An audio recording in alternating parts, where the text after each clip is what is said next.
So, begin to know yourself as something far greater than the ever-changing, ever-dying aspects that have dominated your picture of who you are.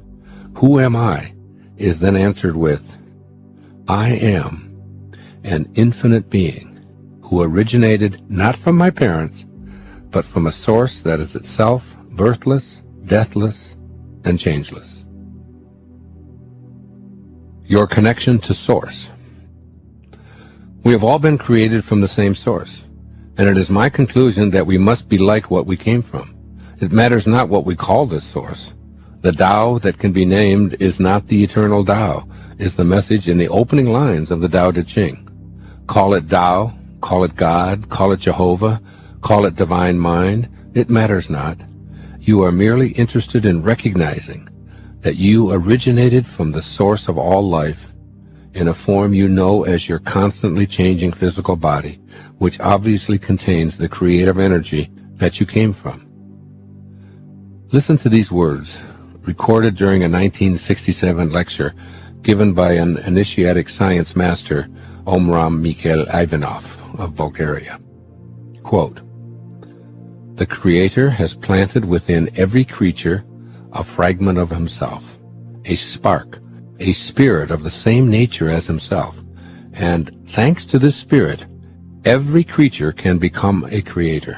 And this means that instead of always waiting for their needs to be satisfied by some external source, human beings can work inwardly by means of their thought, their will, and their spirit to obtain the nourishing, healing elements they need.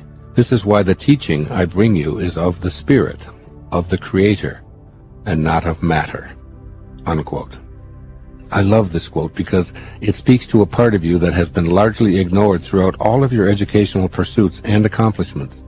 The key words here are a fragment of himself, a spark that lies within you, but has largely been left unexamined. This is a great image for you to begin to understand the greatness of your higher self. There is a spark of God within you that is the invisibleness I've been alluding to. It is that which you cannot grasp with the senses. It beats your heart, it grows your hair, and it keeps your lungs breathing in and out. You've become accustomed to taking it for granted while putting the major focus of your life on the physical, that is the unreal part of you.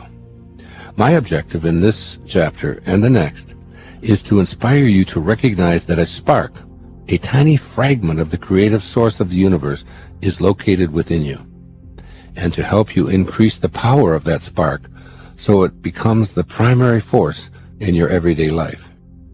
Review the first chapter and affirm your willingness to change your concept of yourself to help you recognize and increase that spark. Then dedicate yourself to exploring this higher self that I'm talking about. Your higher self is that spark, but a spark is an infinitesimal portion of your physical being. If you weigh, say, 150 pounds, that spark weighs maybe 1/100th of an ounce or 1/1,000,000th of an ounce. This is only a symbolic image because the spark is unchanging. But I'm encouraging you to conceptualize that spark of God inside of you. Imagine it growing to double its size, then a tenfold spark, then maybe a shred, then a segment, then a chunk, then a lump, then a piece, then a section. And just perceive that spark of God as the real you becoming visible through your loving and inviting attentiveness until you feel the sacred presence of your higher self as the guiding light of your life. Ultimately, as I'll talk about later, it will overtake the you that's been dominated by an ego and your sensory apparatus. That former speck of a spark will become the foundation of your life. You might conceptualize this former spark as a sacred light inside of your head that is the same size as your brain.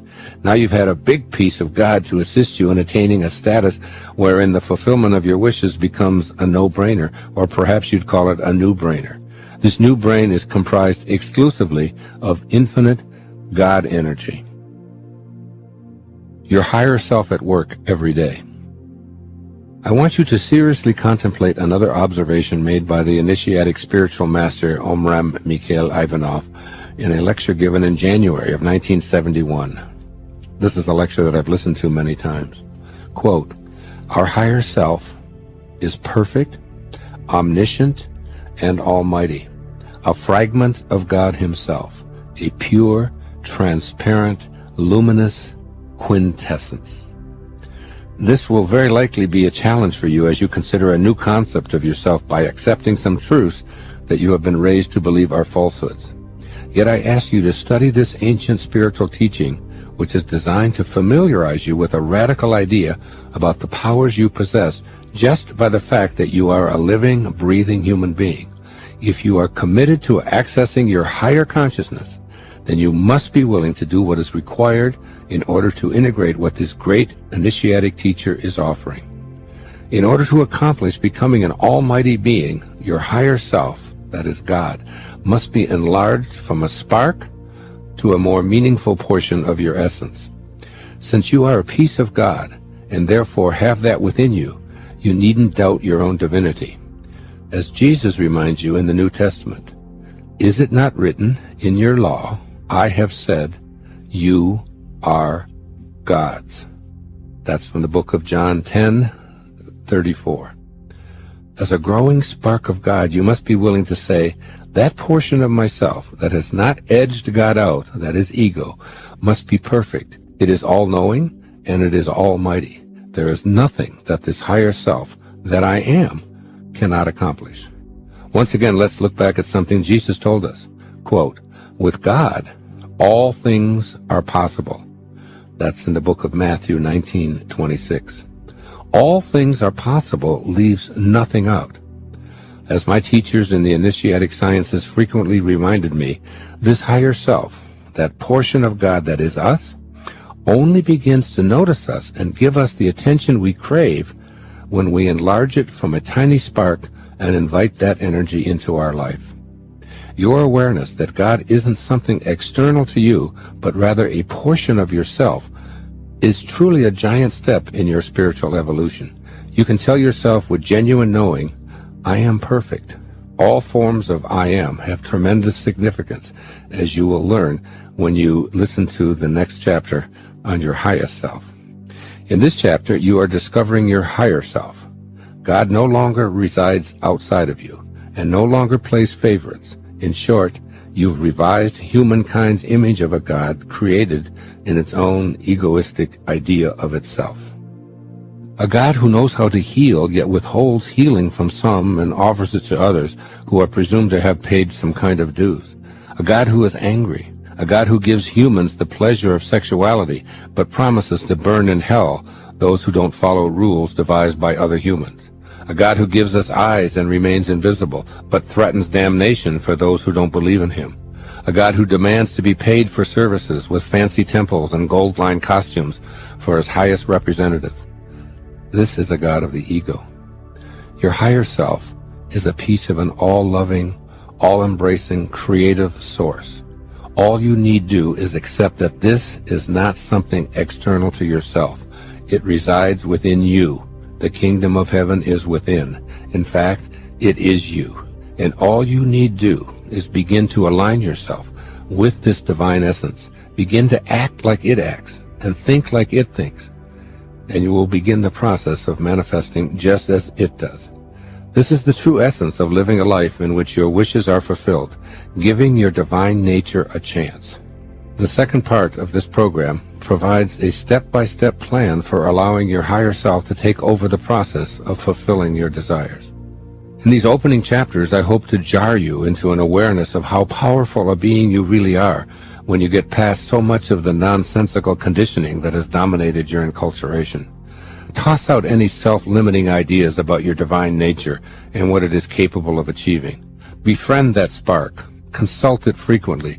Nurture it. Pay close attention to it. Believe in it. And practice describing yourself first as a spiritual being, one who lives as frequently as possible from this all-loving, all-giving, all-joyful place called your higher self. Your higher self is just what it says, higher than your false self, higher than your material physical self.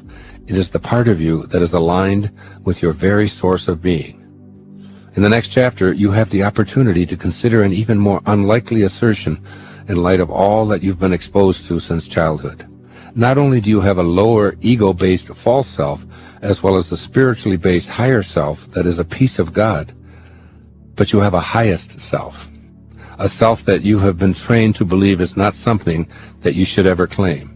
Your highest self awaits you in chapter 3, the next chapter. Here are 3 suggestions for implementing the ideas of this chapter. 1. Set aside multiple times during your day to stop and ask yourself this key question. Right now, in what I am about to say or do my desires stem from my lower or my higher self? The ego is all about self-serving, ownership, winning, judging, and so on. The higher self is about serving, loving, and being in a non-judgmental state of peace. Ask yourself this question and create the opportunity to align yourself more fully with God. You then have access to the same powers of manifestation as your source of being. This question, when honestly explored, helps you align with the power to fulfill your wishes and desires. You don't need to abolish your ego animal nature. You do need to keep it tamed, but it isn't allowed to overshadow or destroy your spirit. Give your divine nature a chance by asking yourself this question. Right now, in what I am about to say or do my desires stem from my lower or my higher self? A very important question. Second suggestion. Spend some of your quiet meditation time visualizing a tiny spark of awareness glowing within your being. Practice seeing this God portion of yourself expanding its glow within your mind. See it growing into a personally satisfying size. Continue this expansion exercise, sensing the spark and glow as your God essence. You will begin acting from this inner God-realized image. And the third suggestion, use these affirmations frequently. I am all-knowing. I am all-powerful. I am unlimited. This helps you banish doubt and refer to this portion of yourself that lives in a spiritual world of no restrictions. Simply affirm to yourself without explaining to others or demonstrating pride in what you're doing. You are ridding yourself of ego-dominated mental messages that continue to want to convince you that you are primarily your body and its 5 senses. Chapter 3, Your Highest Self. And here is a display quote from the book of Philippians 2, verses 5 and 6. Quote, Let this mind be in you, which was also in Christ Jesus, who, being in the form of God, did not consider it robbery to be equal with God. In the previous chapter, you explored the idea that there's a spark of God within you which you can choose to expand into a consciously larger component of your daily life. This spark is your spiritual essence, your higher self. As your awareness increases that you are a God-realized being, you will welcome it as the central focus of your life. The concept of your higher self will gradually evolve into your highest self, which is truly omniscient, almighty, and capable of producing miracles. Here you will see a new reality, a majestic idea of yourself that previously seemed inconceivable. Your highest self is described in the pronouncement in the display quote that I just read, written by St. Paul in his letters to the Philippians in the New Testament. You move from being a spark or a fragment of God to being able to assert that I am God, and not feel as if you're committing blasphemy or a cardinal sin by such a declaration. Here, the idea that you are equal with God was promoted by Jesus Christ, and you are encouraged by him to let this mind be in you. This isn't the God created by humans, the ego-driven deity who plays favorites and requires ostentatious places of worship, has temper tantrums, demands reparations, and is filled with rage, punishing those who do not do his bidding. Not even close. I am speaking here of the creative source of all being, a God who is responsible for creating the miraculous movement from non-being to being, a God who is formless, who does nothing, yet leaves nothing undone, a God who is everywhere. This is a divine invisible presence that's within you. This idea is at the basis of all great spiritual teaching throughout all time. Much of organized religious teaching proclaims that God is an all-powerful being outside of you. That idea has been thrown at you since you were old enough to process this absurd notion. God, you are told, watches you and punishes you if you misbehave, but listens to your prayers and helps you resolve your conflicts if you do the right thing and please him. Perhaps it is a radical idea for you to declare, I am God, and God is love, or to believe that he who abides in love abides in God and God in him, from the book of 1 John 4:16, is who you actually are. When you are this God, your essence of pure love, it is all you have to give away. And when you realign yourself in this vein, once again quoting Jesus the Christ, quote, with men, this is impossible, but with God, all things are possible. Now, all things are possible leaves out nothing, including your ability to fulfill any and all wishes that are aligned with God. You may find it difficult at first to be able to assert to yourself that I am God, but when you put it into the context of God as love, and pure love allows you to be almighty, all-knowing, and God-realized, you will, I assure you, begin to regain the omnipotence that is your essence from the moment of your transition from non-being or spirit to being, that is human. I emphasize these teachings of Jesus to show that the declaration of I am God is not only not in opposition to the teachings of Christianity or other spiritual practices, but is fully aligned with these earlier teachings.